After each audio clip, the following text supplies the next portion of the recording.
Fala pessoal, meu nome é Josias Maltês, sou professor de matemática e nessa última rodada fizemos apenas 30,5 pontos, o que configura um completo desastre. Foi a nossa pior rodada no ano. Foi até pior do que esses 29 aqui da segunda rodada. Eu digo pior porque ficamos abaixo da média geral dos cartoleiros. Se ficamos abaixo, significa, por um lado, que estamos acima de 3 milhões e meio, foi um abaixo quase na média, então ficamos acima de 3 milhões e meio, 3 milhões de cartoleiros, mas ficamos abaixo de outros 3 milhões e meio, 4 milhões de cartoleiros, o que configura um desastre completo. Mas o Cartola é assim mesmo, e é nessas coisas que está o encanto pelo game. E vocês, quantos pontos fizeram nessa rodada? Espero que tenha sido melhor do que a gente. Me diz aí nos comentários, beleza? Nossa pontuação total hoje está em 1974 e o patrimônio teve uma queda grande, passou para 168, o que ainda é confortável para montarmos os times. Mas não podemos novamente desvalorizar 10 cartoletas. Pode começar a nos complicar mais na frente. Nosso jogador que mais pontuou, para vocês terem ideia, foi Rodrigo Moledo, com 5,4. O outro zagueiro nem jogou. Ainda assim, Rodrigo Moledo conseguiu essa pontuação porque segurou o saldo de gol. Outro que pontuou bem, até melhor que ele, foi Abel Braga, o técnico, com 6 pontos. Para vocês verem como a rodada foi esquisita.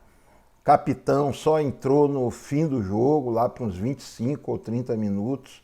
Teve chance de fazer o gol, não fez. E com exceção de Felipe Luiz, que fez menos 0,2, nenhum outro jogador da gente negativou.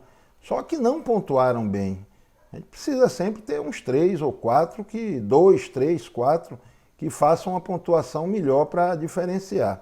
Daqui ninguém fez gol, ninguém deu assistência. Claudinho deu uma assistência, ficou com 4,1. Não foi nem uma assistência, foi um escanteio cobrado, que conta como assistência, mas no finzinho do jogo vai lá e toma um cartão amarelo. Mas é isso mesmo, vamos vender todo mundo e tentar ter uma boa rodada nessa de número 30. Eu vou indicar para vocês apenas 3 goleiros, 3 ou 2, 4 laterais, 4 zagueiros, 6 meias, 6 atacantes e 2 técnicos. Porque senão a gente indica muita coisa e às vezes, ao invés de ajudar, termina atrapalhando.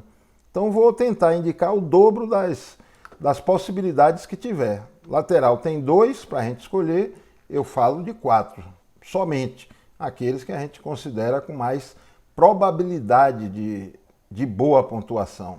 E vamos ficar de olho porque essa rodada tende a ser bastante cara.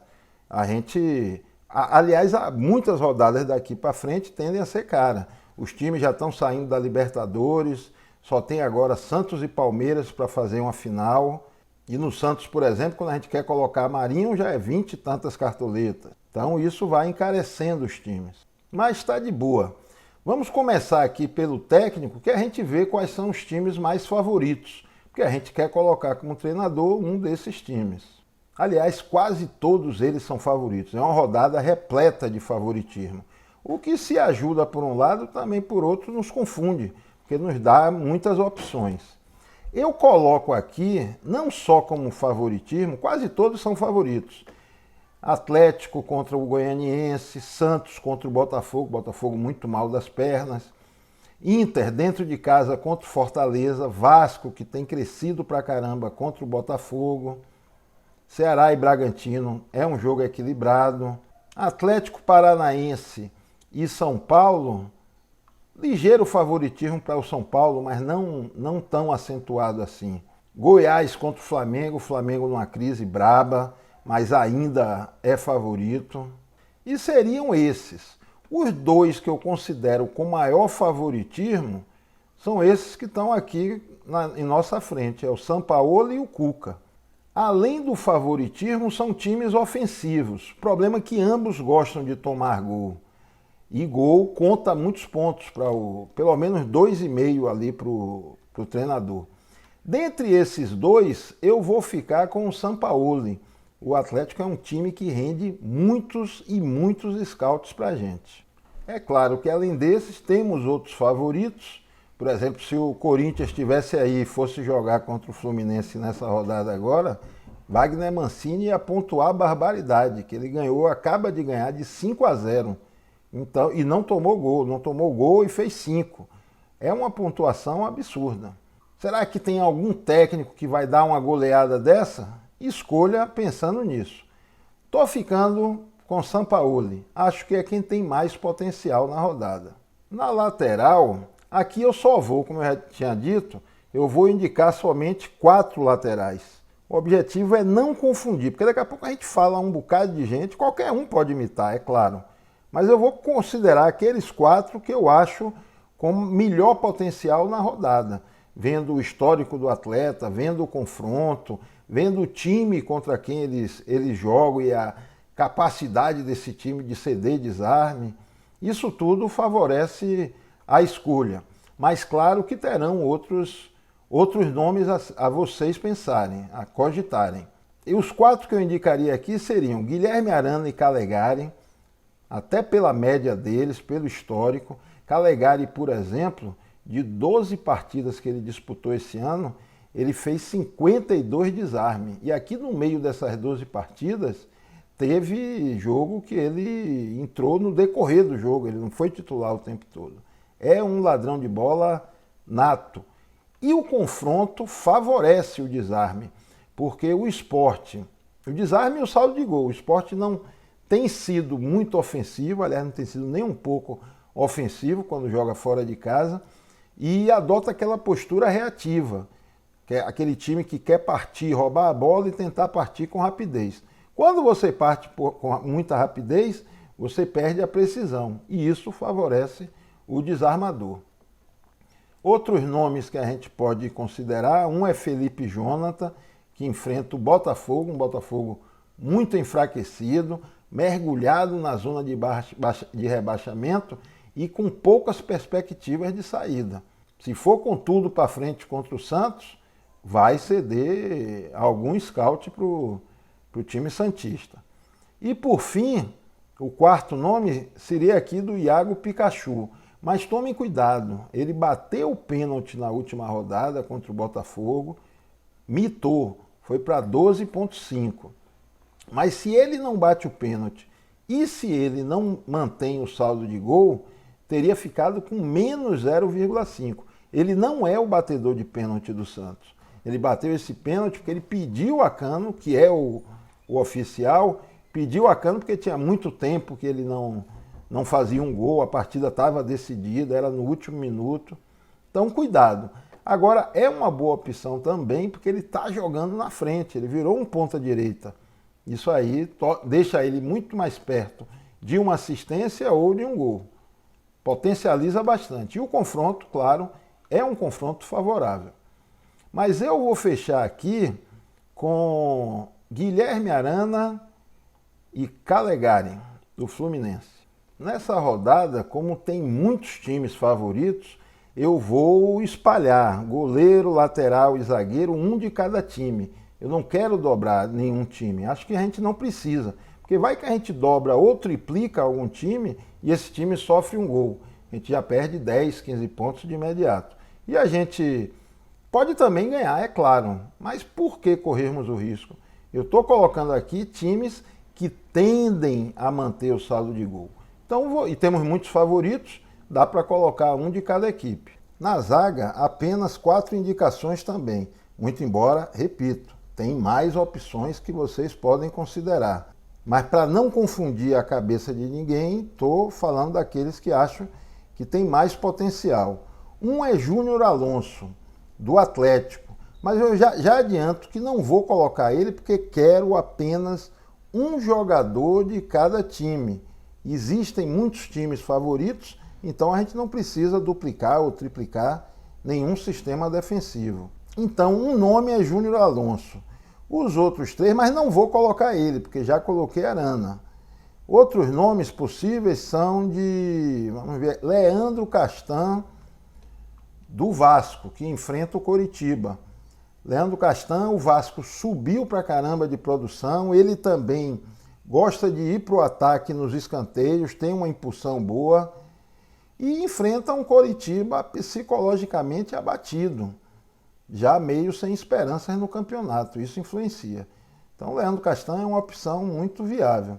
Outro nome que eu pensei, eu não sei nem como é que ele vai estar depois desse 5-0 que tomou do Corinthians, como vai estar a moral do grupo do Fluminense, que não tinha tomado tanto gol de ninguém ainda, mas uma opção boa e um confronto interessante seria contra o Sport, seria Lucas Claro enfrentando o Sport. E finalmente, já vou até confirmar o nome dele aqui, nem seria o meu zagueiro era Moledo, mas estourou o menisco, o ligamento cruzado do joelho e não vai para o jogo. Mas Cuesta vem melhorando bastante de produção nos últimos jogos. O outro zagueiro, a gente vai ficar aqui com Leandro Castan. Um zagueiro de cada time. Então aqui, ó, um de cada. Então o goleiro não é de nenhum desses 4 times, porque eu quero diversificar. Aqui no gol serão apenas 2 indicações. Óbvio que tem mais, mas eu vou tratar somente de 2. E 2 que costumam fazer defesas difíceis, que é Jean e Tadeu. Mas vou optar por Tadeu por conta de estar jogando em casa, muito embora o Flamengo, por pior que seja a fase dele, é óbvio que é favorito, mas eu vou colocar menos atacante do Flamengo do que do Atlético Mineiro, que joga dentro de casa. Então é menos jogador para tirar o saldo de meu goleiro, né? Logo, Tadeu em nosso gol. Como você chegou até aqui, eu espero que esteja gostando, então aproveito, peço a vocês que se inscrevam, que desse modo poderemos levar esse e outros conteúdos cada vez a mais e mais pessoas. Na meiuca citarei 6 nomes. Seriam Vina e Arrascaeta, o histórico deles os credencia. Não desacredite no Flamengo, o Flamengo continua um time muito ofensivo, sempre perto do gol, sempre possível de imitar os seus principais jogadores. Outra indicação, Patrick, é um jogo favorável para o Inter vem numa crescente, é o segundo colocado no momento. Outra baita indicação, nova, é esse Yoran. Yoran, ele se tornou o batedor de pênalti do Atlético. Isso é um scout importantíssimo. Não acredito que volte para Keno. Ele bateu um pênalti num momento decisivo, aos 54 minutos do segundo tempo. Então, com certeza, assumiu essa responsabilidade no time. Então, isso torna dele uma ótima opção. E chuta bastante em gol, bate falta. O 6º nome que eu vou citar, ele não está aqui dentre os prováveis. Deixa eu apagar os prováveis, escrever aqui o nome dele.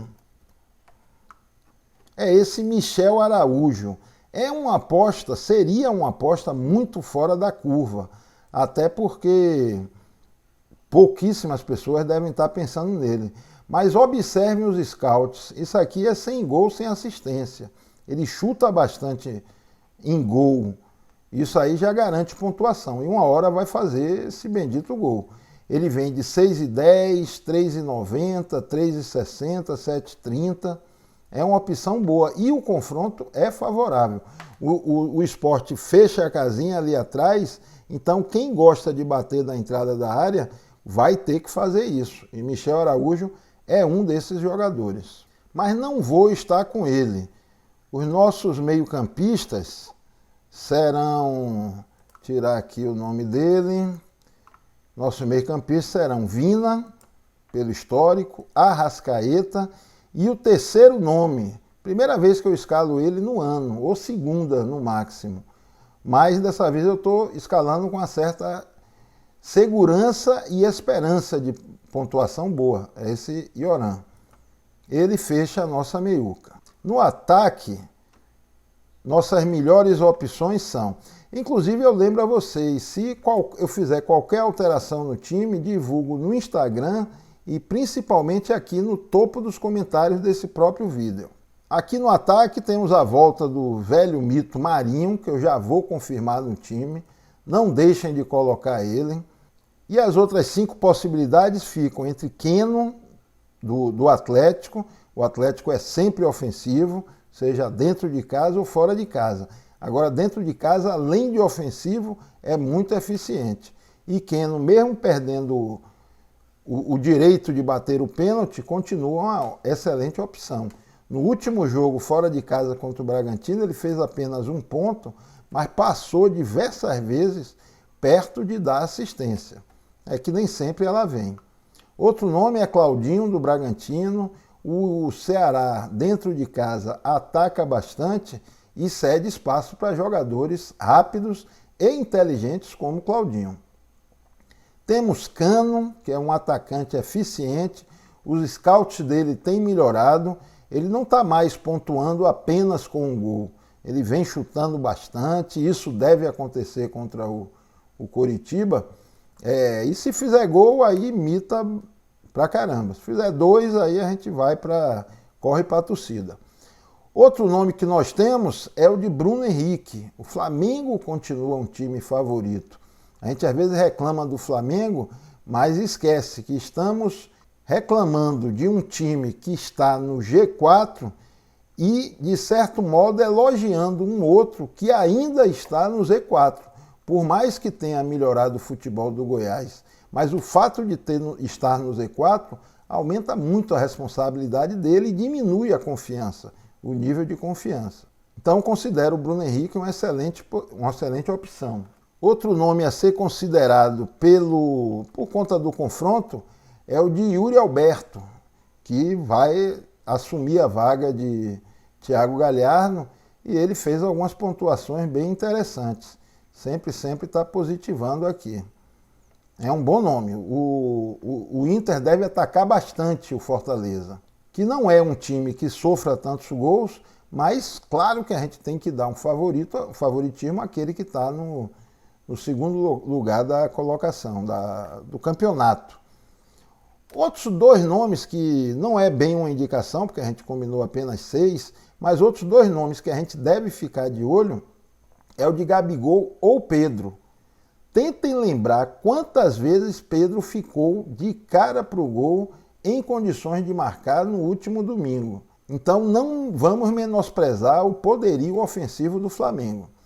Mas dessa vez, minhas escolhas, uma é Marinho, claro, outra é Keno, por conta muito do poderio ofensivo do Atlético, e outro que eu nem gostava tanto de colocar, mas acho que melhorou o rendimento dele como jogador, em termos de participação, e do próprio time. Vai ser Cano. E o capitão não pode ser outro, é o velho mito Marinho. Nosso time fecha com Tadeu, Arana, Calegari, Castan, Cuesta, Vina, Arrascaeta, Yoram, Marinho, Keno, Cano e Jorge Sampaoli. Ficou um pouquinho caro, como eu tinha falado com vocês, mas eu acho que está um time equilibrado. Alguns valorizam, outros desvalorizam. Ficou custando 161 a cartoleta. Se gostou, deixa um like, isso aí nos motiva a continuar produzindo material. Lembra de dizer nos comentários quantos pontos vocês fizeram, beleza? Abração e uma boa rodada para todos nós.